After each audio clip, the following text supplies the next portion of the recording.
Om Namo Bhagavate Vasudevaya. Om Namo Bhagavate Vasudevaya. Om Namo Bhagavate Vasudevaya. Where is my good friend Om? I need to see my friend Om. I need to see his vapu, his form. Is he coming? Oh. So when he comes out, please make him sit so I can see him. Okay, for those of you who just arrived, welcome, welcome, welcome. We are hearing about Krishna leaving Hastinapura to return to his capital city of, what's the name? Dwaraka. Oh, very good, Omji. I have to see you. Take a seat, get comfortable. So, Krishna wanted to leave earlier, but he was stopped first by Uttara, then Kunti, and then after that Yudhishthira requested Krishna, don't go yet, please stay for some time. And we just read that Krishna stayed for several months. But now Krishna has decided it's time to go. The battle of Kurukshetra is finished. Yudhishthira is king. That was the whole purpose. So Krishna has now decided to go back. And we heard in the first section, all the residents of Mathura Hastinapura were feeling already separation from Krishna. And the ladies, they went to the roofs, and this is what they said. That's where we left off. Sabai kilayam purusha puratano ya eka asid abhishesha atmani agre gunebhyo jagad atmanishware nimilitatman nishi supta shaktishu. Please repeat. Here he is, the original personality of Godhead, as we definitely remember him. He alone existed before the manifested creation of the modes of nature, and in him only, because he is the Supreme Lord, all living beings merge as if sleeping in night, their energy suspended. So first point here, this first sentence is one of the Chatushlokis, same concept. The 4 nutshell verses of Bhagavatam. One is that before the material creation, Krishna is existing. Don't get confused that Krishna is coming like this, Krishna, no. Before there's a creation, Krishna is already existing in his abode. That is important. So that's one of the Chatushloki concepts. That before anything, Krishna is existing. Before there's a Brahma, before there's a Shiva, Krishna is existing. And then the next concept, they are referring to Mahavishnu. Because when there's a total cosmic annihilation, those souls not fit to go back to Godhead have to go somewhere. Because the whole material creation is being wound up. So it enters Mahavishnu, and the living entities also enter into Mahavishnu, and they sleep for one inhale of Mahavishnu, which is millions of years, our time. And then when he exhales, the living entities come out. Okay, so now we come to the prayers. The ladies of Hastinapur, they're offering these prayers. Sa eva buyo nijavirya choditam, sajiva mayam prakriting sasrikshatim, anama rupatmani rupanamani, vidit samano nusasara shastrakrit. Please repeat. The personality of Godhead. Again, desiring to give names and forms to his parts and parcels, the living entities, place them under the guidance of material nature. And by his own potency, material nature is empowered to recreate. So already in this verse, certain concepts of Bhagavad Gita you should have already noticed.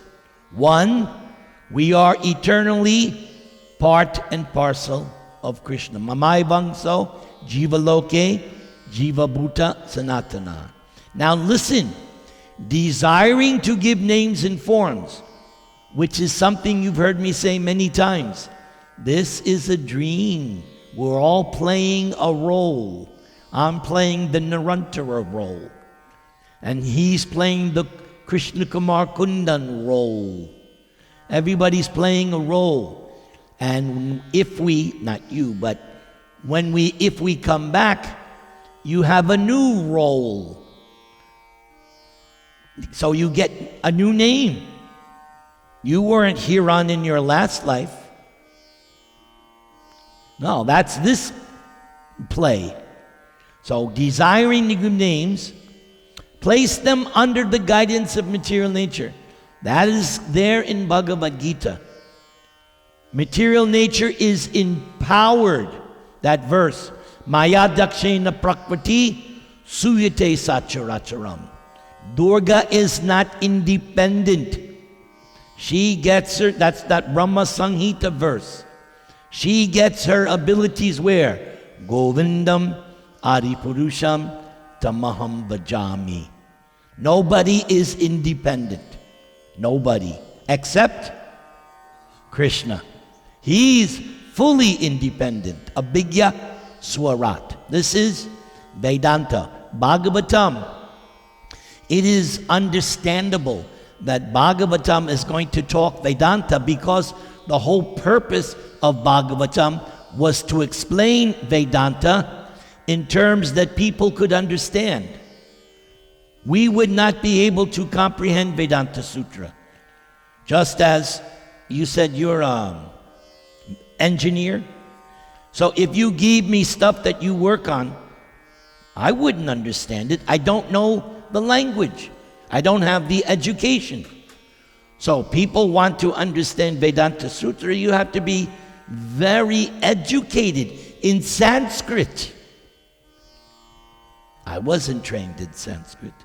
But Bhagavatam, the purpose of Bhagavatam was to take everything in the Vedanta Sutra and explain it so that people can understand. And that's Prabhupada's genius, that he was able to take Bhagavatam and make it understandable for Malachas and Yavanas like me.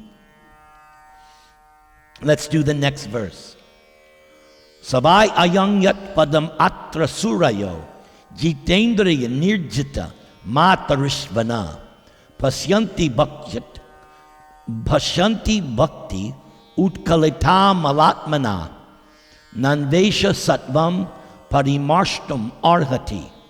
I've said many times, Bhagavatam Sanskrit is a little more difficult. Bhagavad Gita, mostly simple, till you get the 11th chapter, then you get some long shlokas. But basically, Gita is simple Sanskrit. But Bhagavatam now, postgraduate study. And so nice, after 12 years, I'm seeing the Vig family. Let's give them a big Haribol. Some of my oldest Namahat family, the Vig family. I wonder when we will do a program again, right, Krishna Kumar? When will we do a program in Vigdam. Okay, let's continue. Please repeat. Here is the same Supreme Personality of Godhead, whose transcendental form is experienced by the great devotees who are completely cleansed of material consciousness by dint of rigid devotional service and full control of life and senses. And that is the only way to purify existence.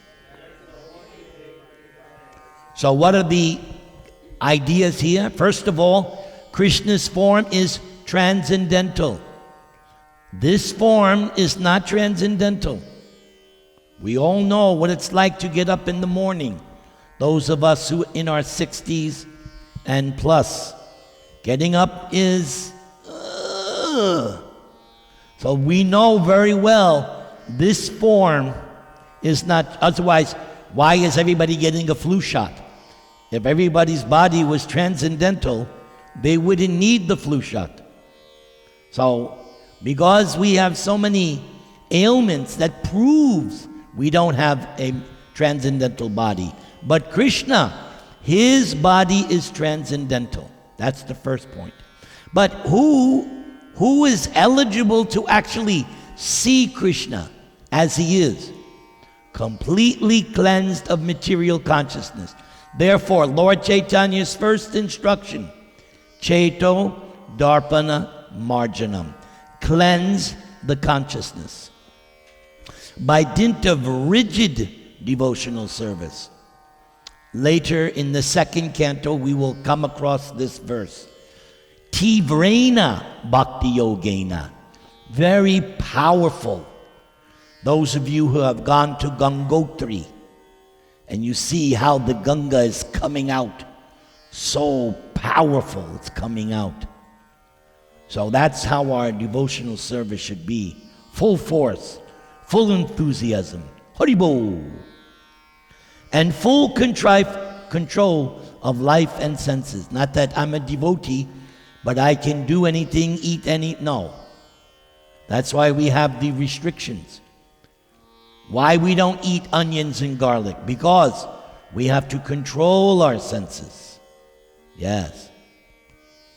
And that is the only way to purify existence. So these residents of Mathura, they know the Bhakti Marg, that is the way to purify existence. The easiest way. Those of us who remember Bhagavad Gita, Susukam Kartum Avyayam. Bhakti Yoga is easy, pleasurable, very nice. Just hear, chant, take prasad. Everybody chant the Maha Mantra.